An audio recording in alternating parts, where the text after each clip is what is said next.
स्वागत है आपका द ग्राउंड रिपोर्ट के इस खास अंक में। आज हम चर्चा कर रहे हैं गोरखपुर विश्वविद्यालय की, जहां पिछले काफी दिनों से वहां के तमाम छात्र अपनी समस्याओं को लेकर के आंदोलन कर रहे हैं। छात्रों के अलावा विश्वविद्यालय के कुछ प्राध्यापक भी तमाम शिकायतों को लेकर के आंदोलन कर रहे हैं। हाल ही में प्रोफेसर कमलेश गुप्त, जो वहां हिंदी विभाग में प्राध्यापक हैं, बहुत ही वरिष्ठ प्राध्यापक हैं, उन्होंने कुलपति की कार्यशैली को लेकर सवाल उठाए, तमाम अनियमितताओं का आरोप लगाया। वो शिकायतें उन्होंने राज्यपाल के पास भी पहुंचाई, लेकिन उनकी शिकायतों पर कोई कार्रवाई नहीं हुई। शिकायत पर कार्रवाई ये हुई कि एक कमेटी बना दी गई और उसका चेयरमैन उन्हीं वाइस चांसलर को बना दिया गया, जो कि जिनके खिलाफ प्रोफेसर कमलेश गुप्त ने आरोप लगाए थे। प्रोफेसर कमलेश गुप्त इससे बहुत आहत हुए और उन्होंने सोचा कि हमको सत्याग्रह का सहारा लेना चाहिए। विश्वविद्यालय कैंपस में वो सत्याग्रह पर बैठे, धरने पर बैठे, उनके साथ कुछ और प्राध्यापक भी बैठे। लेकिन अगले ही दिन प्रोफेसर कमलेश गुप्त को उनके सत्याग्रह करने को अनुशासनहीनता मानकर उन्हें विश्वविद्यालय से निलंबित कर दिया गया। उनका साथ देने वाले जो 7 और प्राध्यापक थे, उनको भी नोटिस जारी किया गया। ऐसे में सवाल उठता है कि क्या किसी विश्वविद्यालय के कुलपति के खिलाफ वहां के प्राध्यापक या वहां के छात्र क्या आंदोलन नहीं कर सकते हैं, सत्याग्रह नहीं कर सकते हैं, अपनी बात को किसी फोरम पर उठा नहीं सकते हैं? विश्वविद्यालय का कुलपति जो चाहे करता रहे, उसके खिलाफ कोई बोल नहीं सकता है, और बोलेगा तो उसके खिलाफ इस तरीके का एक्शन लिया जाएगा। इस तरीके से विश्वविद्यालय कैंपस, जो कि शिक्षा का एक आधार होता है, और वहां से लोकतांत्रिक परंपराओं को छात्र सीखते हैं, समझते हैं, आगे बढ़ते हैं, लेकिन उसी विश्वविद्यालय में अगर प्राध्यापकों की आवाज को भी दबा दिया जाए तो छात्रों की आवाज तो कहां निकल पाएगी। इस मुद्दे पर बात करने के लिए हमारे साथ गोरखपुर विश्वविद्यालय में हिंदी विभाग में प्रोफेसर रहे, हेड ऑफ डिपार्टमेंट रहे, प्रोफेसर चित्तरंजन मिश्र हैं। प्रोफेसर चित्तरंजन मिश्र गोरखपुर विश्वविद्यालय में शिक्षक संघ के अध्यक्ष भी रहे हैं। साथ में छात्रों की समस्याओं पर बात करने के लिए हमारे साथ छात्र संघ के पूर्व अध्यक्ष अमन यादव हैं। हमने प्रोफेसर कमलेश गुप्त से भी बात करने की कोशिश की, लेकिन वो अभी बहुत व्यस्त थे, नहीं बात कर पाए, तमाम लोगों से घिरे हुए थे। उनके समर्थन में विश्वविद्यालय के तमाम छात्र और तमाम शिक्षक भी आंदोलन कर रहे हैं। पूरे कैंपस में धरना दे रहे हैं, नारेबाजी की गई है, लेकिन विश्वविद्यालय प्रशासन पर किसी तरह का कोई असर पड़ता अभी तक नहीं दिख रहा है। हमने विश्वविद्यालय प्रशासन से भी ये जानने की कोशिश की कि जो प्रोफेसर कमलेश गुप्ता ने आरोप लगाए हैं उन पर क्या कार्रवाई हुई, लेकिन फिलहाल किसी भी सक्षम अधिकारी ने इस पर कुछ भी बोलने से इनकार कर दिया है। सबसे पहले सर, आपसे प्रोफेसर चित्तरंजन मिश्र जी, ये लंबा इतिहास आपने काफी दिन आपने पढ़ाया भी उसी विश्वविद्यालय में, तमाम पदों पर भी रहे, प्रशासनिक पदों पे भी रहे, आप शिक्षक संघ के भी अध्यक्ष रहे। जी। अगर वाइस चांसलर के खिलाफ शिक्षक हमेशा ही आवाज उठाते रहे, ऐसा तो कोई नई बात नहीं है, लेकिन उनको निलंबित कर देना ये मतलब क्या दिखा रहा है? क्यों उन्होंने किया? कि मैंने अभी कई लोगों से इस बात को कहा है कि ये कमलेश गुप्त को नहीं निलंबित किया है वाइस चांसलर ने। वाइस चांसलर ने असल में सत्याग्रह को निलंबित किया है, और सत्याग्रह को जो निलंबित करता है वो मिथ्याग्रही होता है, झूठा होता है, फरेबी होता है। जो भी फरेबी होगा तो वो सत्याग्रह को हमेशा दबाने की कोशिश करेगा। तो कमलेश जी को इसीलिए निलंबित किया गया है कि उन जो आरोप कमलेश जी ने लगाए हैं, उन आरोपों का कोई जवाब कुलपति के पास, विश्वविद्यालय प्रशासन के पास, और यहाँ तक कि राजभवन के पास भी नहीं है। इसीलिए कमलेश जी सत्याग्रह पर बैठे भी हैं कि उनकी शिकायतों पर कोई कार्यवाही नहीं हो रही है, और नहीं तो कार्यवाही के नाम पर कुलपति के खिलाफ की गई शिकायतों की जांच करने के लिए कुलपति के पास ही पत्र भेज दिया गया कि इसकी जांच करके आप इसको कमलेश गुप्त को भी अवगत करा दें। तो यह जो दुखद परिस्थिति बनी है, उसी के विरुद्ध यह सत्याग्रह है कमलेश जी का। और इस सत्याग्रह को विश्वविद्यालय के शिक्षकों का, विश्वविद्यालय के पूर्व शिक्षकों का, विश्वविद्यालय के छात्रों का, सबका समर्थन है, क्योंकि सब लोग उबे हुए हैं। सर छात्र भी उबे हुए हैं जी, अध्यापक भी उबे हुए हैं। छात्रों के मुद्दे पे आते हैं सर। पहले ये जानना चाहेंगे कि आखिर प्रोफेसर कमलेश गुप्त जी ने ऐसी कौन सी शिकायतें की थी, ऐसा उन्होंने कौन सा आरोप लगाया था जिसकी वजह से उसकी जांच नहीं कराई जा रही है, और जांच कराई भी जा रही है तो जांच अधिकारी वही है जिनके खिलाफ शिकायतें की गई हैं। शिकायतें उनकी क्या थी? अब कमलेश जी की शिकायत है कि विश्वविद्यालय में जानबूझकर वित्तीय गड़बड़ियां की जा रही हैं। से बिना किसी पद के, बिना किसी बजटीय प्रावधान के विश्वविद्यालय में 5-5 सलाहकार 75,000 रुपए महीने पर नियुक्त किए गए हैं, जिनका कोई पद विश्वविद्यालय में नहीं है। विश्वविद्यालय में कुलपति को सलाहकार नियुक्त करने की क्या जरूरत पड़ी, जबकि एक्ट स्टैट्यूट में कुलपति को सलाह देने के लिए समितियां बनी हुई हैं। परीक्षा संबंधी मामलों में सलाह देने के लिए परीक्षा समिति है, प्रवेश संबंधी मामलों में सलाह देने के लिए प्रवेश समिति है, वित्त संबंधी मामलों में सलाह देने के लिए, विचार करने के लिए वित्त समिति है। इसी तरह शैक्षणिक मामलों में विचार करने के लिए कार्य विद्या परिषद है।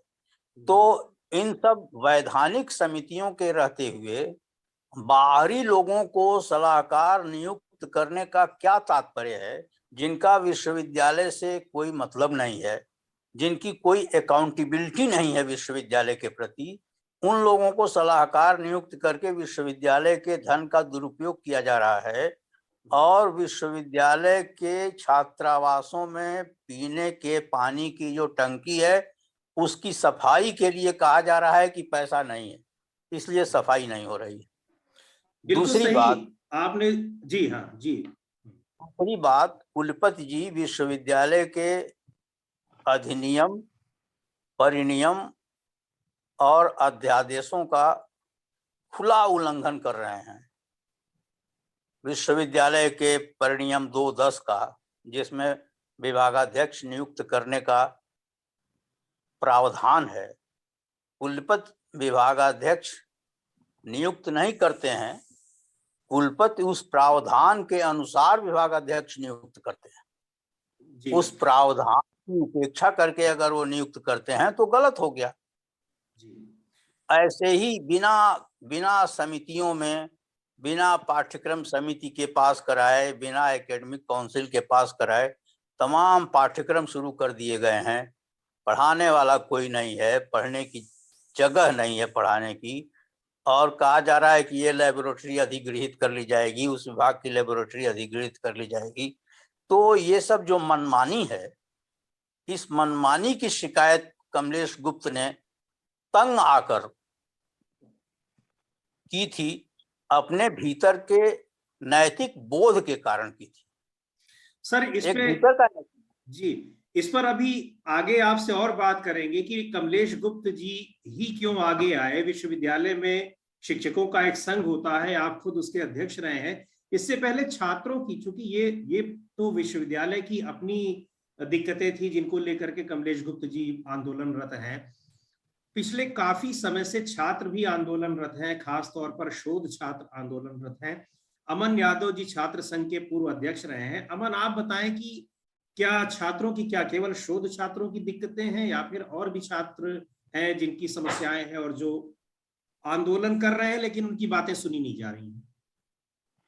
नहीं, देखा जाए तो पूरा विश्वविद्यालय के छात्र ही प्रताड़ित चल रहे हैं, क्योंकि जब आप नियम विरुद्ध चलते हैं, किसी कानून को नहीं मानते हैं, तो कहीं ना कहीं छात्रों का शोषण होता है। आज विश्वविद्यालय में छात्रावास की समस्या हो, चाहे कक्षाओं की समस्या हो, सारे लोग कहीं ना कहीं पूरी तरह से परेशान दिख रहे हैं। किसी भी समस्या का समाधान कुलपति जी के पास नहीं है। हम लोग छात्र संघ अध्यक्ष भी हैं। कई कुलपतियों को मैंने देखा, 3-4 कुलपति हमारे टर्म में आए, लेकिन ये किसी से मिलना ही नहीं चाहते हैं। अगर छात्र संघ प्रतिनिधि अपनी बात नहीं रख सकता है तो आम छात्रों को कैसे मिल पाते होंगे और अपनी समस्याएं कैसे कैसे कहते होंगे। जब तक आप समस्याओं को जानेंगे नहीं, संवाद नहीं होगा कुलपति और छात्रों के बीच में, तब तक आप समस्याओं का समाधान नहीं कर सकते हैं। तो इस कुलपति जी ने पूरी तरह से इस परंपरा को नष्ट कर दिया। अब एक तरफ समस्याएं बढ़ती जा रही हैं और दूसरी तरफ समाधान इनके पास है नहीं। ये समाधान के बारे में सोचते भी नहीं है। इनका एक ही तरफ से पूरी तरह से नकारात्मक मानसिकता से ग्रसित हैं और तानाशाही रवैया कि जो मैं कह दिया वो सही है। अगर कोई लोकतांत्रिक आवाज उठाता है तो वो इनको सबसे बड़ा अपना दुश्मन नजर आता है। तो शोध ऐसे छात्रों की लोकतांत्रिक जी जो समस्या थी शोध छात्रों की, और उसको लेकर के वो काफी दिन से, वो क्या थी, थोड़ा सा उस समस्या पर आप और प्रकाश डालें। शोध छात्रों की बहुत गंभीर समस्या है। ये सत्र 19-20 के छात्र हैं और 6 महीने के कोर्स वर्क के बाद एक प्री पीएचडी का एग्जाम होता है। वो 2.5 साल बीतने जा रहा है और अभी तक विश्वविद्यालय प्रशासन अपनी स्थिति स्पष्ट नहीं कर पाया कि एग्जाम कब लेगा। 2 डेट जो डिक्लेयर किए गए हैं उसमें भी पूरी स्पष्टता नहीं है कि वो तिथि का नियम, वो टाइम टेबल क्या है या फिर पाठ्यक्रम क्या है। हम लोगों ने अपनी तरफ से मांग की है। हम लोगों ने उनसे पहली मांग रखी थी कि आंतरिक मूल्यांकन के आधार पर अधिक समय होने के कारण हमें प्रमोट किया जाए, जिससे हम अपना पंजीकरण करा लें। अगर आप ये कार्य करने में असमर्थ हैं तो हम परीक्षा देने को भी तैयार थे, लेकिन हमारी समय सीमा निर्धारित कर दी जाए, हमारे परीक्षा की तिथि घोषित कर दी जाए, जिस पाठ्यक्रम से हमें पढ़ाया गया है उसका प्रारूप घोषित कर दिया जाए, परीक्षा परिणाम आने की तिथि घोषित कर दिया जाए तथा परीक्षा की पंजीकरण की अंतिम तिथि घोषित कर दिया जाए। बस इतनी सी मांग थी, लेकिन कुलपति जी की नीयत में ही खोट है। वो नहीं तो क्या सिर्फ इस ये जो विश्वविद्यालय मांग थी तो इस पर उनका जवाब क्या था? मांग थी तो इनकी उन्होंने अगर नहीं किया तो कोई कारण तो बताया होगा। वो चाहते हैं कि सीबीसीएस एक नया जो नई शिक्षा नीति के तहत आया है, वो चाह रहे हैं कहीं ना कहीं सीबीसीएस को अप्रत्यक्ष रूप से इन छात्रों पर भी लागू किया जाए। वो बाहर से पेपर बनवाना चाह रहे हैं और तमाम क्रेडिट और मिड टर्म जो नया सीबीसीएस के तहत आता है उसको थोपने का प्रयास कर रहे हैं। तो इसमें उसका हम छात्रों लोगों को ने क्या कठोरता दिक्कत है? से छात्रों को इसमें क्या दिक्कत है? अगर मान लीजिए कि जो केंद्रीय छात्रों का सिस्टम, हाँ छात्रों का कहना ये है कि हम जिस अध्यादेश से हैं, जिस अध्यादेश से जो पेपर उसमें दिए गए हैं उस प्रारूप में हमारा एग्जाम आप ले लीजिए। 2 अध्यादेश को मर्ज करेंगे तो कहीं ना कहीं दिक्कतें बढ़ेंगी और डिग्रियों पर भी संशय उत्पन्न हो सकता है। तो इसलिए छात्र बिल्कुल इसके खिलाफ हैं और जो वो पाठ्यक्रम पढ़े हैं वही पाठ्यक्रम पे वो पेपर देना चाहते हैं। नए पाठ्यक्रम आप लाएंगे, नए सिलेबस उसमें इंक्लूड करेंगे तो कहीं ना कहीं जो पढ़ाया नहीं गया है उसका एग्जाम आप छात्रों से लेंगे तो कहीं ना कहीं आप उनका शोषण कर रहे हैं। सर, प्रोफेसर मिश्र जी, मैं एक बात आपसे ये जानना चाहता हूँ। जैसे अमन यादव भी कह रहे हैं कि कुलपति बात नहीं सुनते हैं। ये पिछले कई साल से मैं देख रहा हूँ, एटलीस्ट 5-7 साल से इलाहाबाद विश्वविद्यालय में ऐसी स्थिति आई, बीएचयू में ऐसी स्थिति आई, दूसरे विश्वविद्यालयों में। ये जो कुलपति के बीच में, छात्रों के बीच में, या कुलपति और तमाम अध्यापकों के बीच में ये जो संवादहीनता है, ये क्या पहले भी ऐसे रही है या फिर ये नया ट्रेंड चल रहा है? कुलपति जो आता है तो वो छात्रों से संवाद नहीं करना चाहता। ये हमारे विश्वविद्यालय में तो ये बिल्कुल नया ट्रेंड है। गोरखपुर विश्वविद्यालय में तो आमतौर पर अभी तक जो कुलपति आए सब छात्रों से, शिक्षकों से पूरी मर्यादा के साथ बातचीत करते रहे हैं और वे मानते रहे हैं कि ये उनका परिवार है, वो इस परिवार के मुखिया हैं। ये दृश्य गोरखपुर विश्वविद्यालय में पहली बार दिखाई दे रहा है कि विश्वविद्यालय कुलपति की जिदों में तबाह हो रहा है और कुलपति की जिदें जो हैं वो मतलब इतनी निम्न स्तरीय जिदें हैं जिनका कोई उल्लेख करना भी बहुत बहुत अपमानजनक लग रहा है। आप कि सही जो कह रहे हैं सर। कुलपति प्रोफेसर गुप्ता जी से भी जब बात हो रही थी तो उन्होंने जो चीजें मुझे बताई, और उन चीजों का चूंकि हमारे पास प्रमाण नहीं है लेकिन गुप्ता जी के पास प्रमाण है, वो हमसे बता रहे थे, वास्तव में उनका उल्लेख नहीं किया जा सकता। और अगर ऐसे आरोप है तो निश्चित तौर पर वो बड़े गंभीर आरोप है। और एक विश्वविद्यालय का जो सर्वे सर्वा है उससे ऐसे व्यवहार की उम्मीद की कोई कल्पना भी नहीं कर सकता है। ये आप बिल्कुल सही कह रहे हैं। पर सर यहाँ मैं एक बात ये जानना चाह रहा हूं कि कुलपति ये जान रहे हैं कि अगर हम ऐसा करेंगे तो विरोध होगा, लोग नाराजगी होगी, बावजूद इसके वो अपनी जिद पर क्यों अड़े हुए हैं? इसके पीछे कोई वजह तो होगी। या तो वो जो सोच रहे हैं कि जो मैं कर रहा हूं वही ठीक है, वही विश्वविद्यालय के हित में है, छात्रों के हित में है, या फिर उनको कोई और वजह है जिसकी वजह से वो अपनी जिद पर अड़े हुए हैं। अब ये तो वही बताएंगे, हम लोग क्या बताएंगे। हम लोगों को तो यही लगता है कि जो बुनियादी तौर पर, दिमागी तौर पर जो छोटा आदमी होता है, उसी के भीतर मूर्खताओं की बहुत ज्यादा जिद होती है। जो पढ़ा लिखा आदमी होता है, थोड़ा उदार होता है, दूसरे की भी सुनता है, जिसका दिमाग लोकतांत्रिक होता है, वो बराबर अपने दिमाग में दूसरे की बातों के लिए भी एक हाशिया रखता है और वो उससे बातचीत करता है, अपने को करेक्ट करता है या दूसरे को कन्विंस करता है। ये ना अपने को करेक्ट कर पाते हैं, ना दूसरे को कन्विंस कर पाते हैं। और ये कुल के मुखिया का यह व्यवहार जो है बिल्कुल अनुत्तरदायी व्यवहार है। ये एक अकाउंटेबल पद पर है और ये बहुत बड़ा पद है जी। इस पद की समाज में बड़ी प्रतिष्ठा है। हम लोग भी इस पद की बड़ी इज्जत करते हैं, पद की इज्जत करते हैं। उस पद पर कोई व्यक्ति बैठा हो, जी, हम लोग भी आंदोलन करते थे, पर एक वाइस चांसलर अगर कुछ कहते थे तो हम लोग कहते थे कि ठीक है, आप हमारे वाइस चांसलर, आप कह रहे हैं तो हम मान ले रहे हैं। लेकिन वो कहने का तरीका होता था। ये तो इनके पास तो कोई शऊर ही नहीं है। व्यक्ति के रूप में, पढ़े लिखे नागरिक के रूप में इनके भीतर नागरिक बोध ही नहीं है। जिसके भीतर नागरिक बोध नहीं है वह कैसे किसी बड़े पद का जिम्मा संभाल सकता है और तो कैसे।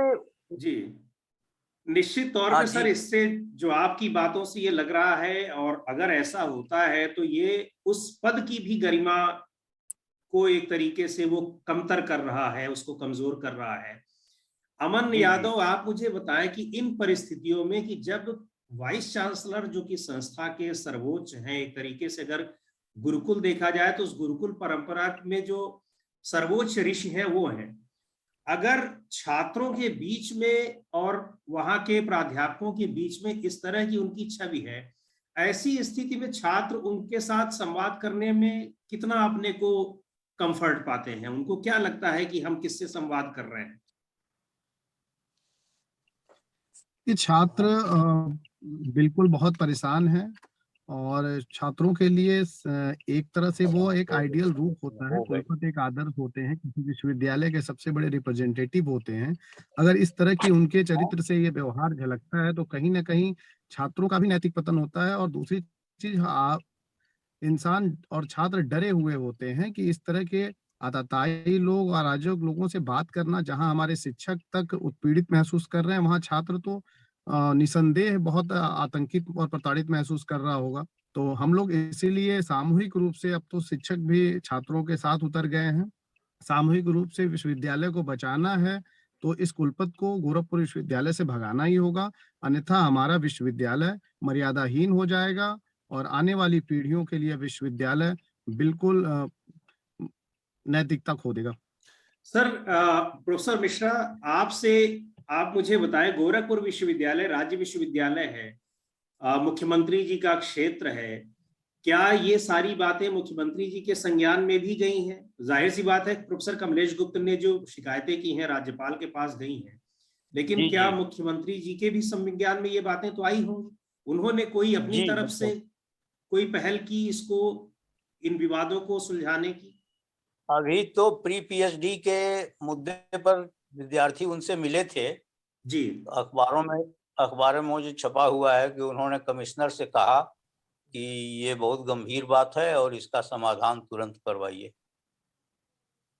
लेकिन अभी तो लड़के अभी गेट पर बैठे हुए हैं, तो कमिश्नर से कहे भी उनको 2 दिन में, उन्होंने कहा था कमिश्नर से कि 2 दिन में हल करवाइए, लेकिन अभी तक तो कोई कुछ हल हुआ नहीं। मतलब मुख्यमंत्री जी के कहने के बाद भी कोई सुनवाई अभी तक नहीं हुई, 2 दिन के बाद? अभी तक तो नहीं हुई है। सर एक आखिरी सवाल मैं आपसे ये जानना चाहूंगा कि ये इस तरीके से उत्तर प्रदेश के विश्वविद्यालयों में माहौल हो रहा है कि कुलपति जो नियुक्त किए जा रहे हैं उनकी नियुक्ति पर सवाल उठ रहे हैं, जब वो काम करने लगते हैं तो उनकी कार्यशैली पर सवाल उठने लग रहे हैं, और इधर लगातार यूपी के विश्वविद्यालयों की जो रैंकिंग है वो गिरती चली जा रही है। ऐसी स्थिति में यहाँ पे जो उच्च शिक्षा का एक उसका स्तर कहाँ है, आप उसको जाता देख रहे हैं? असल में उच्च शिक्षा जो है, विश्वविद्यालय जो है वो सरकार के विभाग बनते जा रहे हैं। उनकी जो स्वतंत्र मर्यादा थी वह स्वतंत्र मर्यादा क्षीण हो गई, क्षीणतर हो गई है और सरकारी विभाग की तरह चल रहे हैं। नियुक्ति से लेकर पाठ्यक्रम बनाने तक में जो सरकार का हस्तक्षेप है, अधिकारियों का जो हस्तक्षेप है, उसकी वजह से विश्वविद्यालय पतन के दौर में है और सरकार की नीतियां भी इसके लिए जिम्मेदार हैं, नियुक्ति की प्रक्रिया भी इसके लिए जिम्मेदार है और नियुक्त करने वाले लोग भी इसके लिए जिम्मेदार हैं। यही कहा जा सकता है इस अवसर पर। पूरा परिदृश्य जो है बहुत ही चिंताजनक है। अमन, आपसे भी आखिरी सवाल यही होगा मेरा कि ऐसी परिस्थितियों में किस जी सर मैं मीटिंग छोड़ रहा हूं। ठीक है, आप छोड़ सकते हैं सर। आखिरी सवाल मैं अमन यादव से ले रहा हूं कि अमन, आपको क्या लग रहा है कि सर ने जिस तरीके से एक बात कही और बड़ी निराशा झलक रही है, और ऐसी निराशा वैसे दिखनी नहीं चाहिए, ऐसे में आप जैसे युवा और जो छात्र अभी हैं विश्वविद्यालय में, वो किस तरीके से इन परिस्थितियों में अपना भविष्य देख रहे हैं? वास्तव में गंभीर स्थितियां तो है, लेकिन जब हम देखते हैं भूत की स्थितियों को, देखते हैं कि किस तरह से हमारे पूर्वजों ने लड़ करके एक बहुत ही गंभीर और भयानक स्थिति से उबार करके आज लोकतांत्रिक संस्थाओं में हमें भेजा, तो कहीं ना कहीं हमें हिम्मत और हौसला मिलता है। हम अपने महापुरुषों से सीखते हैं और उनके बताए हुए रास्ते पर चलकर हमें पता है कि ऐसे अराजकता और ऐसे गंभीर और संकटकालीन समय से हम उभर जाएंगे, लेकिन लड़ाइयां लड़नी पड़ेंगी, संघर्ष करना पड़ेगा, सड़क से लेकर संसद तक जन चेतना फैलाना पड़ेगा और अपने व्यक्तित्व को बचाते हुए, चरित्र को बचाते हुए ही हम इन तानाशाहों से और अराजक तत्वों से लड़ सकते हैं।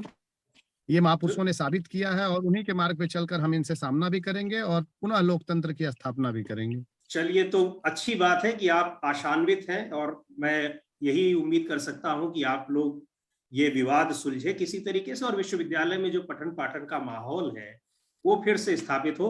बहुत बहुत धन्यवाद प्रोफेसर चितरंजन मिश्र जी आपका, और अमन यादव आपका भी इस कार्यक्रम में शामिल। धन्यवाद जी, बहुत बहुत धन्यवाद। धन्यवाद धन्यवाद सर।